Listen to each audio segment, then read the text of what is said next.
Okay, I know what I said. I said that the next episode was going to be about money.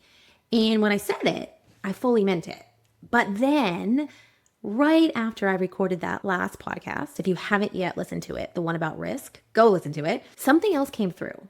And honestly, it would not leave me alone. So we are pivoting. Because before we talk about money, we need to talk about mirrors. Because money is one of the loudest mirrors that some people ever experience.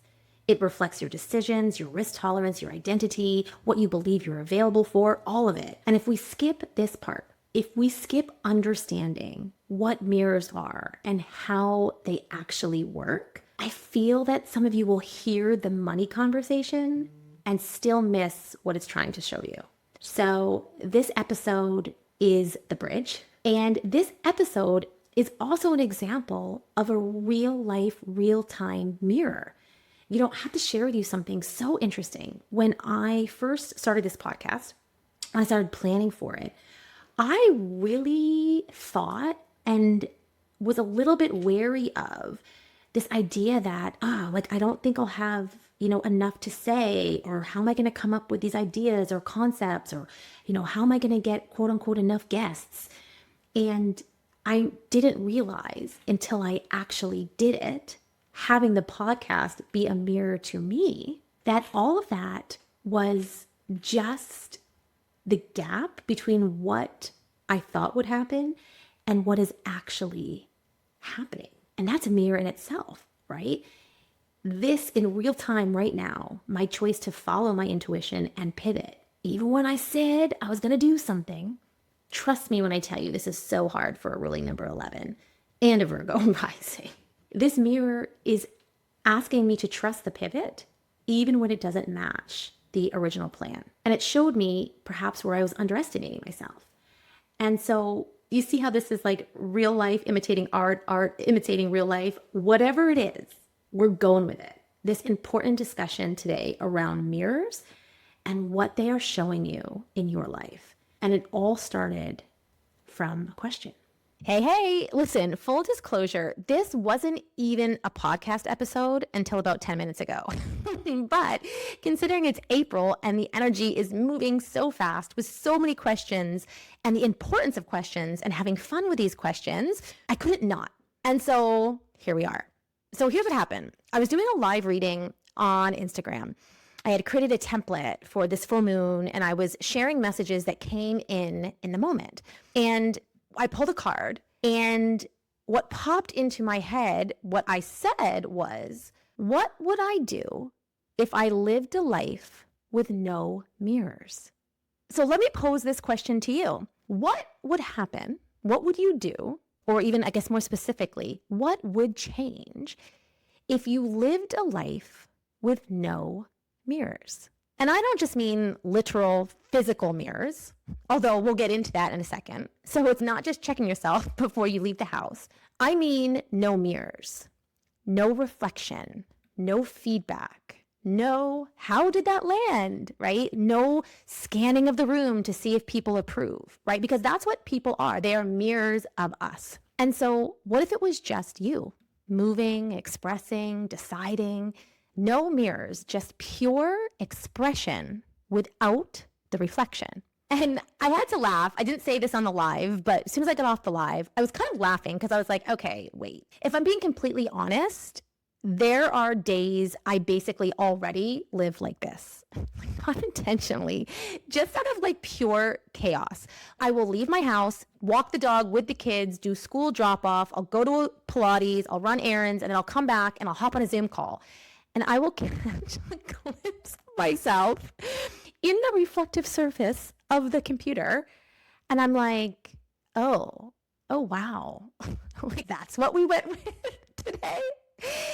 But here's the wild part. I was completely fine until I saw it. Nothing changed about me. Only the reflection changed my relationship to it. So this is where it gets really interesting. And we're going to dive deep into what mirrors are, again, both literally, but also energetically, metaphorically, and maybe explore this idea here of what would it be like to live life with no mirrors.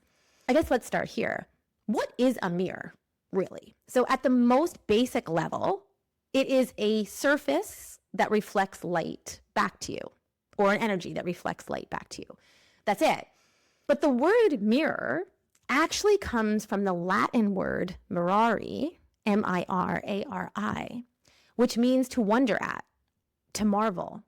So originally, a mirror wasn't just about checking your face to make sure you had no spinach in your teeth. It was about, wow, look at that. Isn't that fascinating? This marvel, this wonder. Definitely not, is that good enough? Like, we added that part. Society added that part. Because now we've gone from reflection to interpretation of that reflection, to making that interpretation of the reflection mean something about our identity. And here's where I really, really want to stretch this. As I've said, mirrors are not just the thing in your bathroom, the one in your car visor. Mirrors are people's reactions, comments on your social media, how many likes something gets, right? Your partner's tone or your partner's mood, your client's response, the silence after you share something, all of it.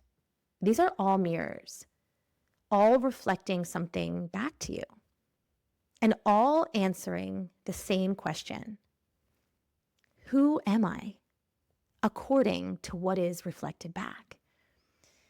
But here's, what no one talks about. A mirror never shows you, right? It shows light bouncing back from a specific angle in a specific moment, interpreted through your brain. So it's the same with people. When you're looking at a mirror, right? Or when you are receiving a reflection from someone, you're not seeing truth. You're seeing a version, a slice, a perspective, a reflection filtered through something. And yet, here is the freaking kicker. How many decisions are we making based on mirrors? How many times do you say something and then immediately scan for reaction? How many times have you posted something and then check in to see how it's doing? When have you shared an idea, then kind of adjust it midstream based on feedback? And I have to share something here. You will see me many times close my eyes when I am delivering messages to clients, or sometimes just really deep in thought. And I'm going to tell you my deepest, darkest secret here. Some people assume that I'm just so connected, like I can see things better with my eyes closed, whatever. Actually, many times why I close my eyes is I feel a very strong message coming through, and I do not want to alter it. And I know myself, and I am human. So if my eyes are open and I am looking at you, sharing a message, I am seeing your reaction in real time. And in the past, that has perhaps altered the message in midstream. And so now I freaking close my eyes so I don't have to deal with the mirror. So I guess that's interesting. I didn't think about it until right in this moment. That is where I do intentionally, in my work, live my life with no mirrors. And I don't do my work all the time that way. But when I know I don't want the reaction or the reflection to change what I'm about to do, I close my eyes. Interesting. So think about that. When you're sharing an idea and perhaps adjusting it midstream based on the feedback, it feels like we're asking, who am I according to what's coming back to me? Yeah, so let's play with this, right? What if, just for a second, just play with me here. There were no mirrors. There was no way to check how you look, how you're being received, how something landed. What would change? I'll tell you what I think will happen. You'd probably move faster, say the thing without editing halfway through. You'd wear the outfit because you like it, not because you've confirmed it, I guess, works or looks good. You'd try things without needing immediate validation. And you'd stop doing that thing. When you take a step and then you pause and adjust and then second guess and then recalibrate and take the step, you just go. And if I'm honest, I think a lot of us would feel lighter, because we wouldn't be constantly trying to manage perception. And also, I want you to hear that phrase because this is a phrase I'm really playing with. I tend to be in my numerology black or white, either or. And so many times I say something and then I'm like, but I'm really trying to take but out of my vocabulary. And also, the other side of the coin here is let's get really real. A world with zero mirrors, we would have some issues, like practical ones, right? And I don't mean walking around with, spinach again in your tooth or, hair all over the place. Although, that's not out of the realm of possibility. I do that with mirrors, right? But let's get serious for a second. Serious, Jess, serious.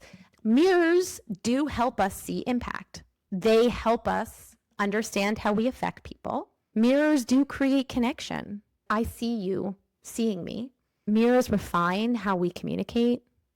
They help us catch things that we didn't see the first time or that were not in our awareness. So now that I've sat with this for more than 10 minutes and kind of talked through this with you, it's not about mirrors are bad. That's not my message here. This message is more about what role are they playing? Because here's, I think, where things get messy. Like most people aren't using mirrors as simply information. They're using it more as like instruction. They're creating meaning of it. So if this gets a good reaction, I'll keep going. If this doesn't land, I'm going to stop.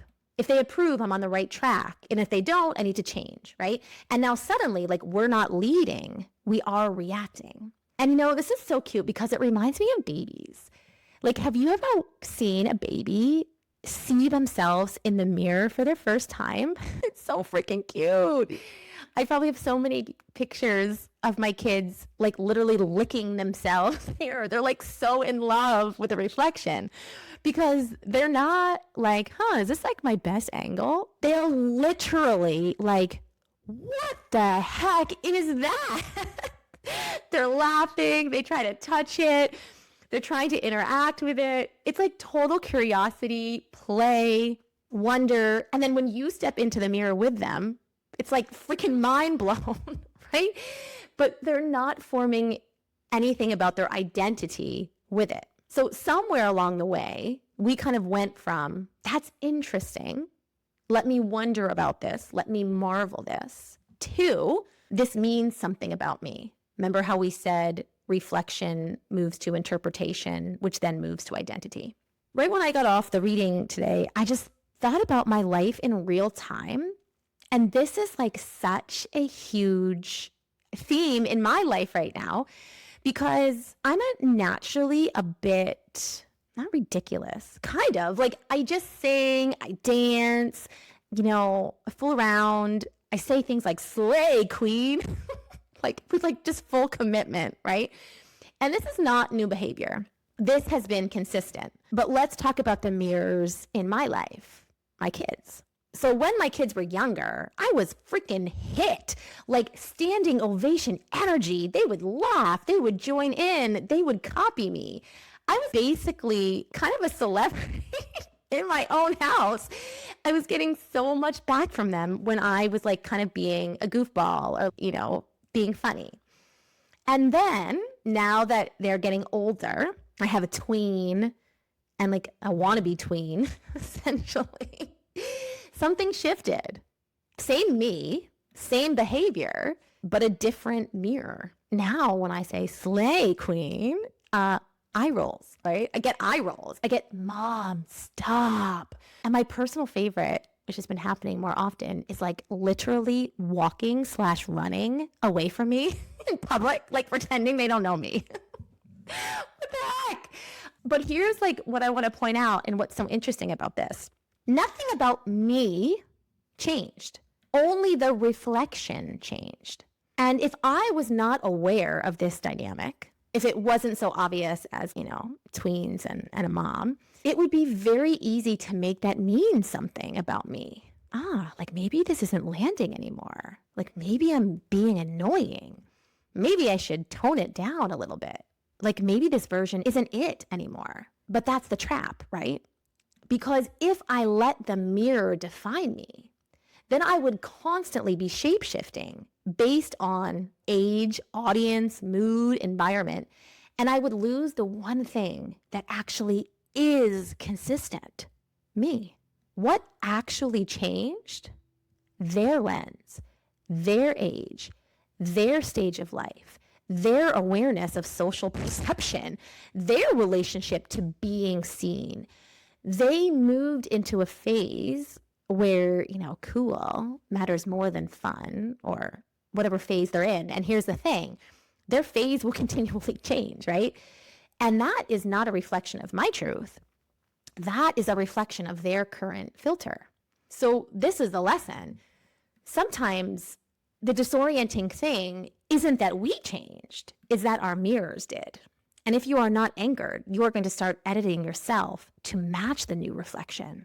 Again, you're going to think, I guess that version of me doesn't work anymore, or I need to evolve past that, when really you just might be in a different room, right? And so the truth that I've kind of landed on for now is I'm not here to be reflected back the same way by everyone at every stage forever. I am here to be me. And some mirrors will laugh, amplify, join, right? And some will roll their eyes, they'll walk away, not get it at all. And both can exist without me changing. And I'm sharing a personal example, but this is 100% relevant in business as well with my clients. If I think back to when I started this business, it's so interesting how I do receive feedback. I do receive reflection of, well, you've changed. And I don't agree with that. I'm still me. My offers are different. Perhaps how I share or what I share is different. But at the core of it, it's me.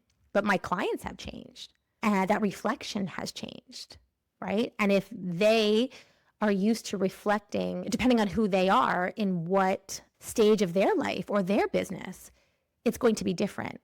But I cannot let that mean anything about me. Now, listen, do I read the room sometimes? Of course. Like personally, if you go back to that person example, maybe I don't yell "slay queen" like at full volume in the middle of the playground, although stay tuned. Maybe. That's simply awareness. That's not identity change. The same in business. Do I offer different things at different times, based on the energy? Of course. But that is simply being smart in business. That's not shifting who I am. So, of course, these podcasts are always about you. They're always for you. And so I want you to think about a shifting mirror for you. Maybe it is a physical mirror. Your body is changing physically. Maybe it is a change of reflection in a relationship. Maybe it is a change of reflection in your business. Before you go into, what does this mean about me? I want you to ask, what changed in the mirror? Because not every reaction is feedback. Some of it is just timing, it's context, it's perspective, right? And if you can hold that, you get to stay rooted, you get to keep your essence, you get to stop performing for consistency in reflection and start trusting consistency in self. I'm going to say that again. Here's the payoff.